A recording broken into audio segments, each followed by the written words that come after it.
Hello everybody, what is up? Cobra Axis and Allies here. Today we have an unboxing review for you guys today, and we've got our table set up and everything. So, let's get into what we have first. First up, a package from MakePlayingCards.com. Let's see what's inside this baby.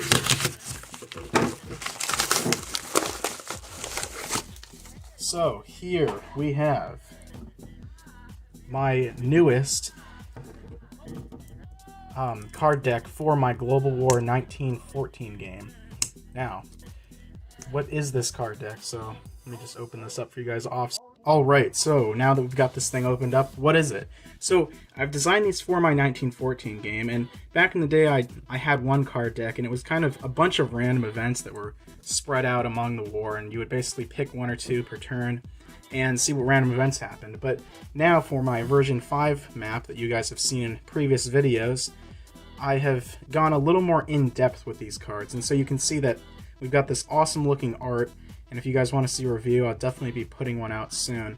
But we've got basically cards for each time period of the war. So we've got 1914, we've got like a ton of these cards for each one. So let's see, like 1914, you can see we've got a bunch, and still more in that deck too. But basically, you know, you would basically separate these out into your 1914 through 1919 or 1918. And how this would work is that each turn you can pull out a couple of these cards and see what you get.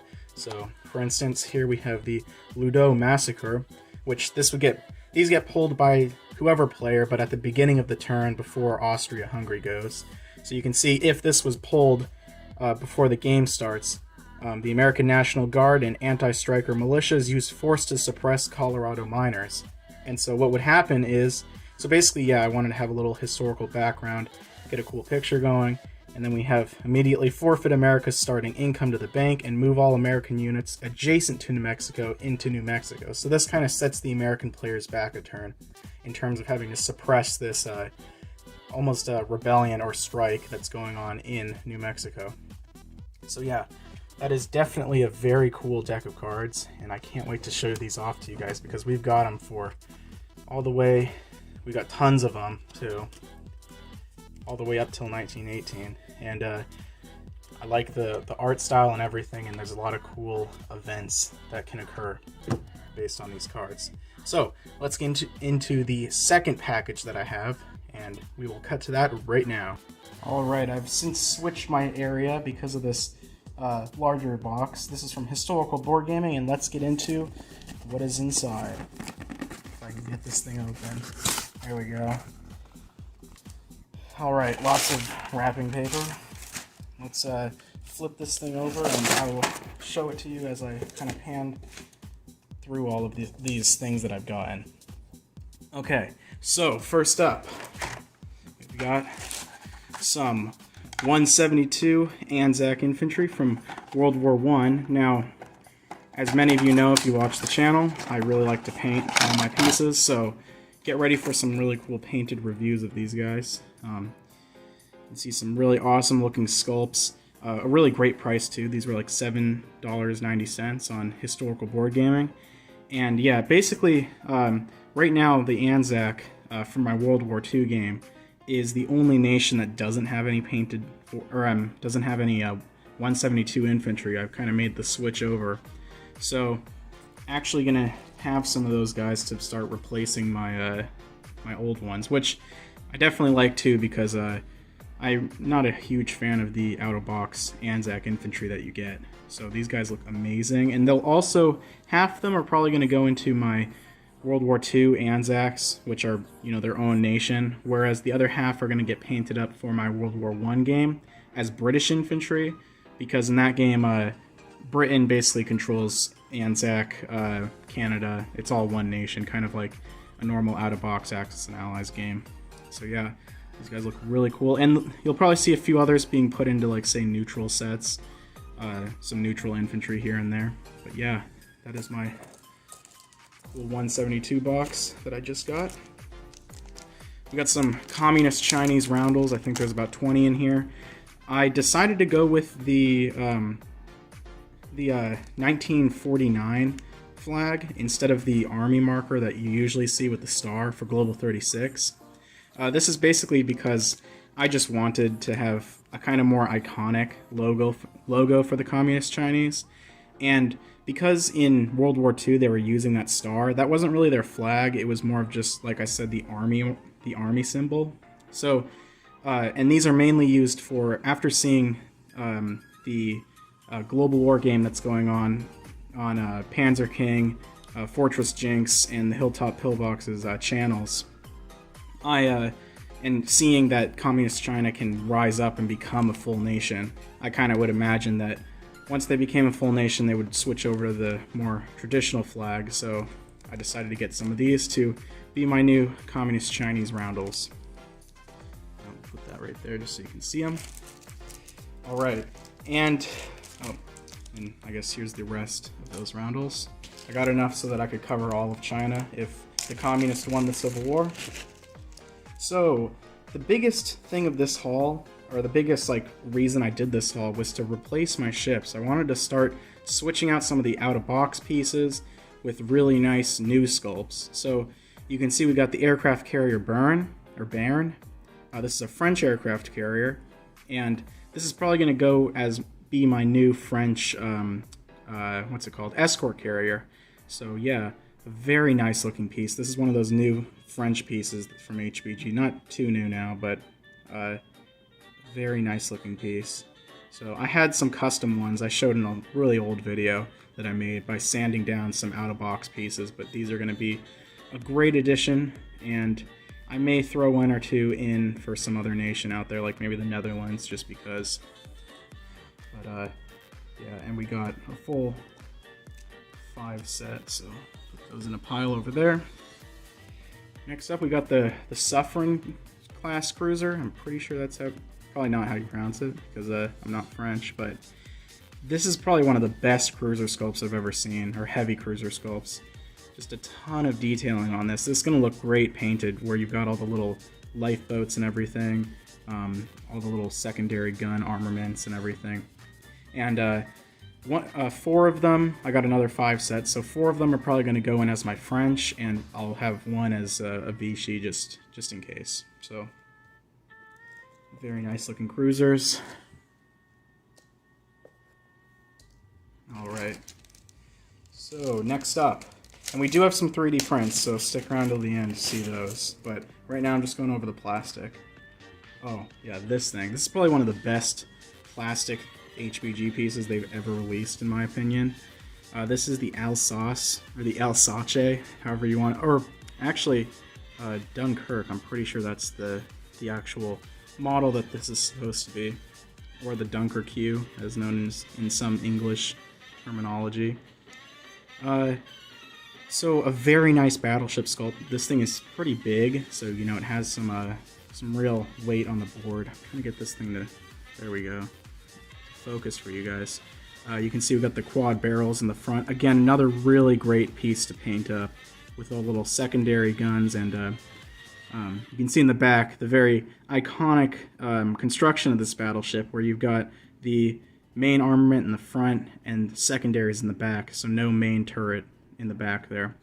And these things, we're going to have 4 of them, like I said before, going to the Free French, while 1 goes to the Vichy French, just in case the Vichy flips, or one of the battleships flip over to the Vichy. I decided to invest in some French fighters. I'm okay with the fighters that came out of box, the Russian ones that I use for the French right now.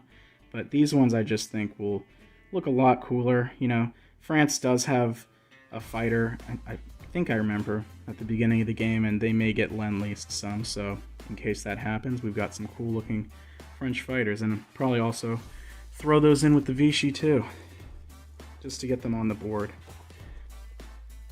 Alright, and we've got some replacements for my Americans. We got some nice light cruisers. Right now I'm just using Dutch, I think they're, actually no, I'm using the original Axis and Allies, like 1980 North Carolina class battleships, but now I'm going to have some historically accurate American light cruisers, so a a very nice looking ship. You can see this was I forget the name of it, but yeah, a very strange ship where you had a ton of guns up here in the front and these little sponsons, but very cool looking boat. And though this is again, I forgot the name of the ship, but even though it's supposed to be a heavy cruiser, I'm just throwing it in as my American battle cruiser, just to get another cool looking sculpt on the board. But another very nice plastic piece. So yeah, those are some American plastic replacements. Those are the last of my plastic pieces, so now we can get into the 3D printed stuff, and that's definitely the big thing about this order. Oh, one last little thing, some Gurkha markers. Just decided to pick those up too. But 3D, so like this stuff is why I got this order. I was like, you know what, it's time to get some 3D printed parts. So, what do we have? Okay, we've got a German long-range bomber. Now this is actually not going to be a German long-range bomber for my games. I'm going to chop off these engines, just the third engines nearest to the wings, because I wanted to get a nice-looking French heavy bomber, and their one model, again I forget the name, it was made by Citroën, I think. It looked pretty much identical to this, minus the third engines on the wingtips. So yeah, this is going to be my new French heavy bomber, and since France starts with one of these, that was my main reason to get it, because you'll actually be able to see it in the game. So yeah, a very nice looking piece. I'll throw that in over there for the French. So I want to kind of get things a little organized so that you guys can see this stuff as it would show up. So here. When you try your best but you don't succeed. Well, that kind of sucks. I will have to glue that piece back together again. So as I hold this battleship together, here we have the Ein class battleship, or it's ISE, or Ein, pronounced in Japanese. So, minus the snapping, another very nice sculpt. These things aren't known to be too brittle, so I just probably tugged it a little too hard. But a very nice looking early war Japanese battleship. And basically these are going to be replacing my Yamatos that come out of box, because right now my Yamato is the heavy battleship, so I don't want to have them as my normal battleships too. So I decided to throw in a few of these nice Japanese early war ships, and again I'll have to glue that piece back together. Kind of a bummer. I think, let's see, we'll go into just these British ones too. Here we have I think this is a World War I pattern, or like non-refit version of a Queen Elizabeth class. Basically, the main reason I bought this thing is because during World War II, Britain had four Queen Elizabeth classes. Now, the Warspite, as many of you know, is one of those, and you can see in the Anzac battleship from Axis and Allies 1940, that was the three of them were refitted like that, whereas the last one had minor refits, but it looked very similar to the original 1914 pattern. So basically with this piece, to make it more World War II-esque, I'm just going to chop off that one funnel that's right behind the main bridge. So it'll just be stuck with one funnel, and it'll look like the World War II pattern of this ship. So yeah, put that over here for Britain. Here's another British ship. This is, I'm trying to remember the name. It kind of sucks that it's a little bent, but let's see. I forget the name of this. I think it's a King George. Yeah, it might be. But this was another World War I leftover battleship. It didn't see a ton of service, but it did defend Scapa Flow, so this will probably be another battleship that'll start the game in British home waters. So yeah, another nice addition, and I'll see if I can get some hot water on this thing to re-bend it back out. But if you guys know any good tips to fix 3D sculpts, then be sure to let me know, because I don't want another one snapping like that one. Alright, we got 2 more bags of 3D prints. Let's see, so first up, come on, there we go. Okay, so first up, we've got some German editions. The Deutschland class coastal defense ship. I've again got some. Again, these are all replacing my other ships because right now I have some German coastal defense ships, and they are basically custom ships that I built. They were Yamatos that I kind of sanded down and basically made into coastal defense ships. But these are very nice looking. I always like the Deutschland because it has just like 10 lifeboats all over the thing. I think they were meant for landing boats, so basically this thing could pull up. Back in the day when it was built and you would have Marines on board, you could basically land forces. But yeah, these are gonna, I got 2 of them, and they will make up my German coastal defense force fleet. It's right here. All right, we've got another Japanese ship. Now, this was the Ein class battleship that came out basically in the beginning of the war, and they had a few of them. But here we have a late war Ein, and this is also going to start the game as one of my battleships that, again, starts the game. And this is a carrier conversion, and you can see it follows the same overall pattern of the Ein class. It has a little more stuff on it. I'll take the front half of this thing to show you guys. Let's see. Yeah, there we go. So overall, it has the same kind of overall pattern. I'm trying to get you to see this a little better. This one's a little thinner in terms of the bridge section, but the biggest thing that's kind of cool about it is the flight deck on the back. Again, I won't have any special rules for this. It'll just be a battleship, so it will just kind of be a cool looking battleship, I'll tell you that. Sailing around, and who knows, maybe I'll add some special stats like it's treated, not carrying aircraft because it could only carry maybe like 10, but definitely has maybe like a ship that could spot subs. That'd be kind of cool, a cool battleship to have. All right, here we have the Hood battle cruiser. Let's see if we can get a better look at it. All right, there we go. Another very nice ship. I like the low profile of this thing, and got all the guns on it. Again, very nice sculpt for 3D print. So we've got all the anti-aircraft guns on the sides of the thing, and yeah, this will be the British battle cruiser that starts the game off the coast of Britain, and a very nice addition to my British fleet. Put that in over here with the other British battleships. Next up, we have the it's like the Hedrock Hendrick or something like that. It's a break that little support material off. This is a oh wait, this is the it's one of the American battleships. I forget the name of it. It might be the Wisconsin or Massachusetts class. I'm not sure, but a very iconic design with the tons of turrets that this thing has in the back of it. You can see in total it would have 1, 2, 3, 4, 5, 6 double mounted guns. So another very cool piece, and these ships will be replacing my American Iowa class battleships to start the game as the early war battleships that America would have possessed. So we'll just put that in the America pile or near. Ooh, this is a very nice looking piece. The Rodney, a British modern battleship, and you can see it's got a very iconic design also with its forward mounted triple turrets. And we can see that very nice looking rear armament where we've got all the secondaries, lifeboats, just a ton of detail packed into this piece. So another very nice looking 3D print. And I think this will start the game off the coast of India.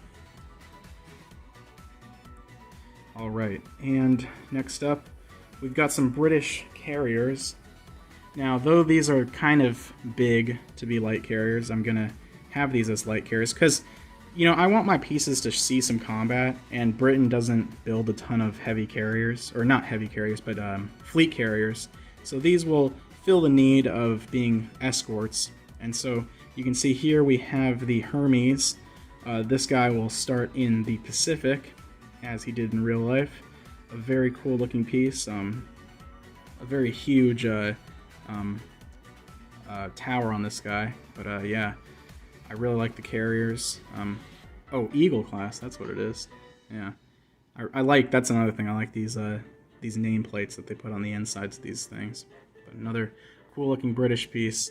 A lot of this stuff is British, as you can tell. Here's another light carrier. Let's see the name of this guy. Oh yeah, I know the name of this. This is the Furious. And this was a battle cruiser conversion that happened during the end of World War I, and it saw a lot of service in World War II. So let's see if we can get to focus again. All right. So you can see a kind of weird arrangement where you've got a couple of secondary armaments up at the front and a flight deck in the rear. But yeah, I think this will start somewhere around British home waters, but yeah, we got another nice escort carrier in British service. All right, and the last bag of 3D prints. Let's see what we've got. All right, first up we got the British fleet carrier. This is the HMS Malta. A very nice looking ship. This looks even better than what I thought it was going to be. You can see we got all the secondaries and lifeboats on the sides of it. A very cool looking bridge superstructure area. And this, like I said, you know, Britain doesn't build a lot of fleet carriers, but they do start with one on the build chart that I've seen gets finished a lot. So this will be that ship that starts on the build chart. And you can see we got the other side of this thing. A very nice looking piece. Yeah. All right. So, let's see what we've got. All right, we've got a couple British ships. These are the Leander class light cruisers for Britain. Now I think that that's support material, so I'll just take that off. There we go. A very nice looking light cruiser. Britain starts with a few, and I never have enough, so now I've got some, and plus they're actually cool looking historical sculpts. From the time being right now, pretty much all of my allied navies had Dutch cruisers as their light cruisers, so now they're going to have a little more variety, where we've got the nice looking light cruiser. So yeah, and this came in a 5-pack, so we've got 5 of these things, and so we won't be running out anytime soon during our games. We'll just pick all those out and throw them in a pile. There we go. All right, let's see what else we've got. I think that this is the last British battleship that I bought. The HMS Vanguard.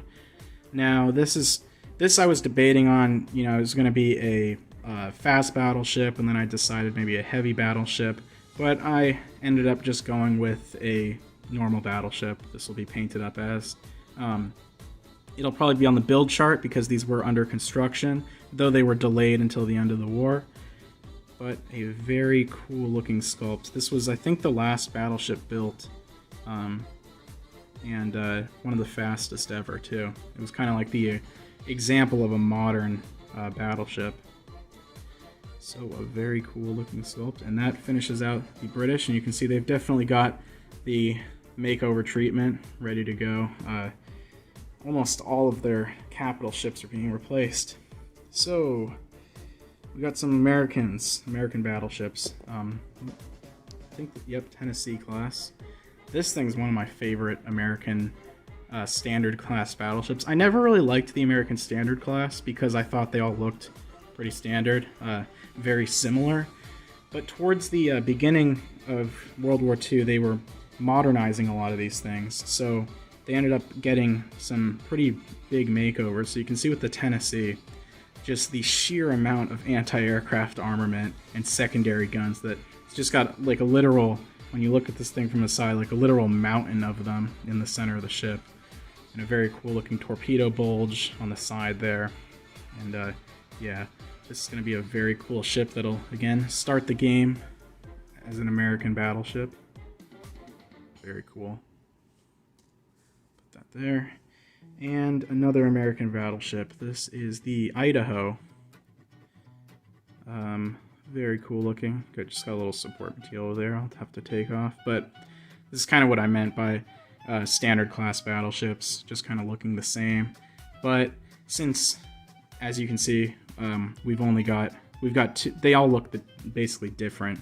The Idaho I'm not too I am not displeased with, because it'll be an example of just a normal standard class battleship. But yeah, that finishes out the American battleships, and we do have an American heavy battleship. This is the Montana class. A very cool looking ship. I really wish that HBG printed these a little bit bigger, just to have, you know, more presence on the map, because you can see that while being a little bit longer, blurry, it is a little slim for a heavy battleship, but it will be a heavy battleship because I really like these things. I'm not a huge fan of American ships in general, but the Montana is definitely one of those just cool ships, just being like a Idaho class battleship, just on steroids basically, with you can see the triple 18-inch gun, or quadruple 18-inch gun turrets. So a very cool looking heavy battleship for the Americans, and you can see it definitely has some presence, in terms of length at least. Alright, and the last two units. Okay, so let's go with, we've got the bent Yamato. Again, if you have any tips on that, please let me know. But now I do have Yamatos. If you've seen, I don't think I've done a review on my painted Japanese pieces for 1936, but I do have some of the HBG's plastic Yamatos, but this one is a Super Yamato model, so you can see it's got an anti-aircraft gun suite on each side. So I wanted to pick one of these up because Japan usually only builds about one super battleship, so if they build one, I'd definitely rather buy this than one of the plastic ones, just because it looks a lot cooler, a lot more detail. So yeah, we got the flight deck on the back with some aircraft catapults, but again, a very nice piece, minus the bending. Doesn't look too bad when it's on the board though. Alright, and lastly, we've got the Seoul Russian edition. This is the Sovietsky Soyuz class heavy battleship, and you might say, why'd you waste, you like to see forces being used in your game, so why waste some money on a Russian heavy battleship of all pieces? Like, why not get some battleships? This is mainly because, one, I like the Sovietsky Soyuz. It's a cool battleship. And they were under construction, so they have some historical precedent being a real ship. Never got built, though, because when your country is half invaded by, your worst ideological enemy, then metal goes a lot better into building tanks than building ships. So we do have the Sovietsky Soyuz now, and this, if you have seen back in the past, I'll put a link in the description, my review of my Stalin's Mega Fleet custom expansion set. That involves, in two of the building schemes, building a Russian Sovietsky Soyuz class battleship. So now I finally have one, and it can make a really cool addition to my fleet. It's definitely a cool looking, different ship. There's just something about it. I think it might be that its bridge is farther back than most ships, and it's very, it's got very flat sides to it, flat broadsides. But yeah, a very cool looking ship to round out my 3D printed pieces haul. So let's just put our plethora of 172 figures there too.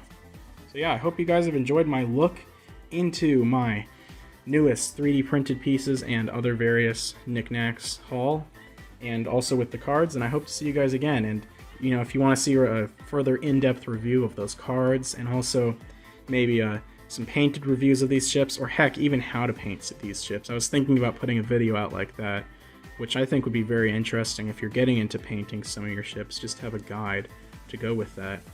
If you have any tips on how to fix some bending, I would definitely appreciate that in the comments, and we'll have to get this thing fixed and get these painted up and ready for my game that will probably happen next summer. And I'm hoping to have some better editing and better camera quality so that you guys will get a better experience seeing all my painted pieces and the action-packed game that is Global 36. I will see you guys again, and I hope to see you soon. Cobra, out.